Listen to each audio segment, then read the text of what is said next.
Welcome to my channel. இன்றைக்கி நம்ம மோர் குழம்பு எப்படி பண்ண போகிறதுன்னு பார்க்க போகிறோம்.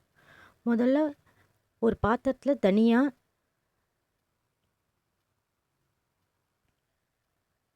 கடலைப்பருப்பு, சீரகம்,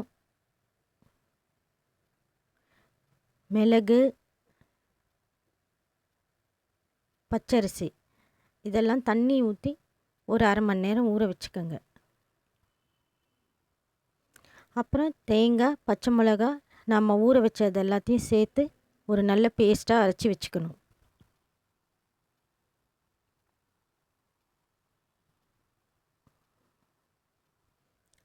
ஒரு பாத்திரத்தில் தயிர் கொஞ்சம் ஊற்றிக்கோங்க. அதில் நம்ம அரைச்சி வச்சுருக்கிற அந்த விழுதையும் போட்டு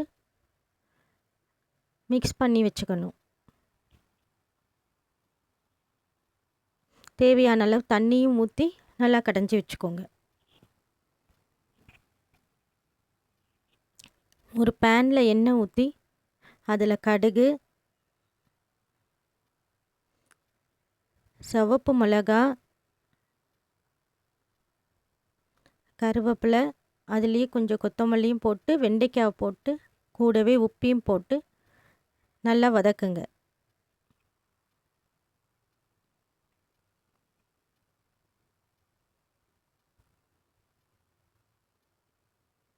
வெண்டைக்காய் நல்லா வதங்கின உடனே அதில் நம்ம கரைச்சி வச்சுருக்கிற அந்த தயிர் கலவையை ஊற்றிடுங்க.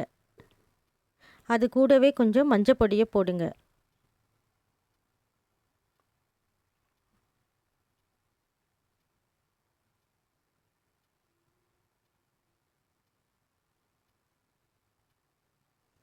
மோர் குழம்பு கொதிக்கக்கூடாது. இந்த மாதிரி நுரை கட்டி வரும்போது அதை இறக்கிடுங்க. இப்போ மோர் குழம்பு ரெடி.